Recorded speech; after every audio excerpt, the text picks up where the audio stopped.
Salut, c'est la rentrée. Aujourd'hui, on est avec un gros recruteur de profs. Il édite 20 000 ou 23 000 bulletins de paix de profs chaque mois. C'est pas l'Éducation nationale, non, on est chez Academia avec le patron d'Academia, Philippe Colléon. Bonjour Philippe. Bonjour David. On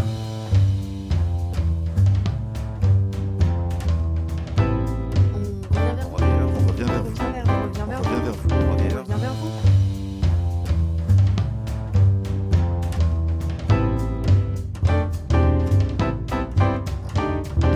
Vous vous souvenez de votre premier entretien de recrutement? Je me souviens, c'était chez Ogilvy, de monde de la publicité, où un petit peu par un ami, j'avais eu un entretien avec le directeur général, le soir, et j'avais pas de CV. Il dit, mais vous pointez, vous n'avez pas de CV? Je dis, bah non, j'ai jamais fait de CV de ma vie, j'ai pas eu besoin. Et j'étais un petit peu gêné, mais en même temps, je n'étais pas forcément à la recherche d'un travail. Et je lui dis, bah, écoutez, je vous l'apporterai demain. Et effectivement, la nuit, j'ai fait mon CV. Je l'ai apporté avant d'aller à mon travail à 7h du matin.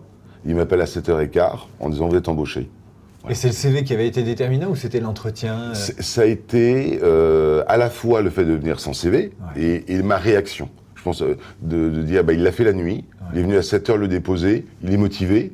Voilà, c'est pas forcément la qualité du CV, c'est un mix de choses, mais c'est vrai qu'à un moment, dans un entretien ou avec une personne, la norme permet pas forcément d'identifier la personne. C'est de mettre cette personne en situation anormale qui permet de voir comment il réagit. D'accord. Et je pense que c'est la réaction qui l'a intéressé plus que le CV en soi. D'accord.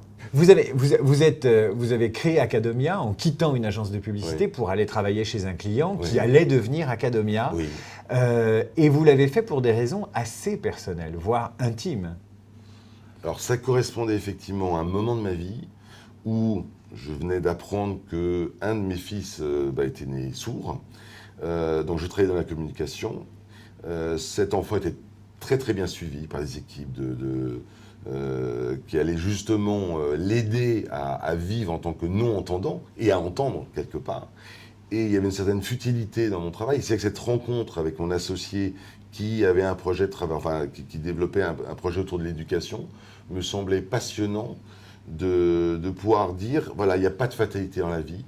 J'ai un enfant qui est sourd et il y a des spécialistes qui vont le faire entendre. Il y a des enfants en échec scolaire, on doit aussi pouvoir les aider, les faire réussir. Finalement, vous êtes en train de me dire qu'en fonction de sa vie et de ce qu'on ressent, on va être très sensible à un métier et à un secteur, alors qu'on ne l'aurait pas été 3 ans plus tôt. Bien sûr, mais je pense comme un acteur, comme beaucoup de gens, à un moment, si on n'a pas, je veux dire, et de la souffrance et du plaisir, on est moyen. On fait des rencontres dans une vie professionnelle de gens qui vous sortent soit de la merde, soit qui vous donnent un coup de pouce, qui mettent un accélérateur dans votre carrière. Est-ce que vous avez ce souvenir-là? J'ai le souvenir de quelqu'un qui m'a donné confiance. Et bizarrement, c'est pas de l'argent. C'est-à-dire que j'avais un nouveau job, fin de période d'essai, il m'invite à déjeuner, on déjeune, j'ouvre ma serviette et il y avait un chèque.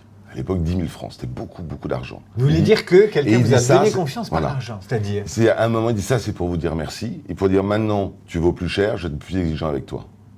Mais ça veut dire qu'à un moment, il pouvait très bien se contenter de dire, je valide ta période d'essai, et son raisonnement, c'est de dire, je te dis merci, je donne de l'argent, et je vais t'en demander encore plus. Ah, c'est drôle. Et c'était votre patron? Et c'est le patron de l'agence. Et j'ai trouvé ça, et je m'en souviens comme c'était hier. Donc c'était une prime en fait? Une prime. C'était une prime de 10 000 francs? Une prime que je n'avais pas demandé, qui n'était pas promis. Rien. Ça marque. Quelles sont vos 3 questions fétiches en entretien de recrutement? Est-ce qu'il y a des questions qui reviennent? Oui, j'aime bien projeter les gens dans leur avenir. J'ai un moment, voilà, je vous embauche. Dans 5 ans, vous voyez faire quoi ici? J'aime bien qu'ils me parlent de leurs qualités et de leurs défauts. De les faire parler d'eux.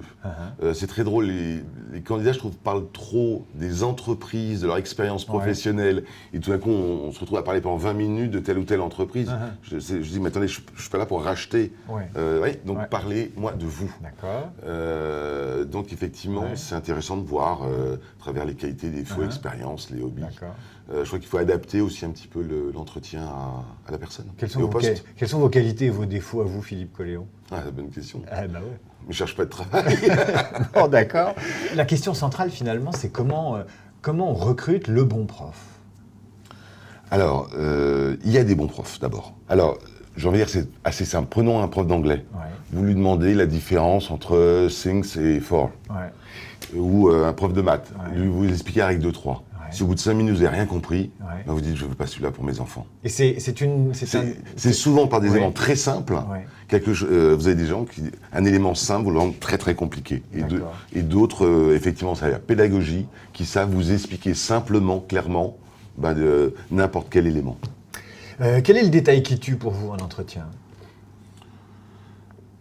Le truc qu'il a fait pas, mais avec vous, qui pourrait passer inaperçu avec quelqu'un d'autre. Quelqu'un pris en flagrant délit de mensonge. Ah ouais. C'est-à-dire quelqu'un qui vous dirait j'ai ce diplôme mais il l'a pas, ou il l'a pas fini, ou Oui, enfin voilà. Parce que le but justement est de dire la vérité. Uh-huh. On doit dire la vérité sur l'entreprise, sur qui on est, Ouais. et le candidat doit faire la même chose. Ouais. Donc à un moment, effectivement, c'est ce jeu de la vérité et du mensonge, mais il ne faut pas se faire attraper. Quel est le défaut que vous n'avez pas? Peut-être la mesquinerie. D'accord. J'aime pas ce qui est mesquin ou les gens mesquins. J'aime pas ce qui est Et la petit. qualité professionnelle qui vous manque, vous vous dites j'aurais pu être meilleur dans ce domaine-là, ou j'aimerais être meilleur dans ce domaine-là. Le sens de l'à-propos. L'à-propos permet en 2 mots, en 3 mots, Ouais. ça remplace des discours, c'est merveilleux. Et ça remplace C'est des merveilleux. cours aussi. Ça peut remplacer des cours. Oui, ça remplace des cours, je trouve c'est le summum d'une forme d'intelligence, de gymnastique de l'esprit. Je suis admiratif, c'est pas que je suis jaloux, Ouais, ou je trouve ça admirable, ces gens, même les Ruquier, Ouais. c'est-à-dire cette gymnastique de l'esprit, cette rapidité, je trouve ça génial.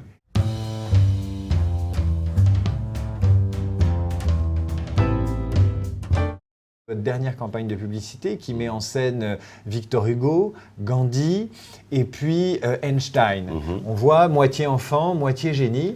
Oui. Vous me disiez au début de l'entretien, on n'a pas trouvé de femme, c'est incroyable. Oui.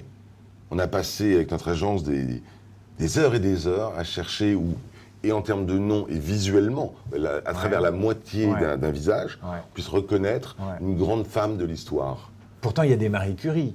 Je vous garantis, Ouais. vous montrez la photo de Marie Curie, le demi-visage, si je Ouais. puis dire, de Marie Curie, Personne vous n'avez ne pas le une personne reconnaît. sur 10 qui la reconnaît. Vous êtes consciente qu'en disant face caméra, vous pouvez avoir les féministes qui vont vous tomber dessus en disant mais il y a elle, il y a elle, il y a elle. Et vous vous dites, vous relevez le défi.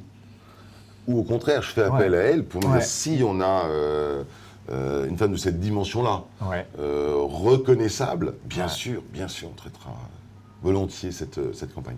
Merci.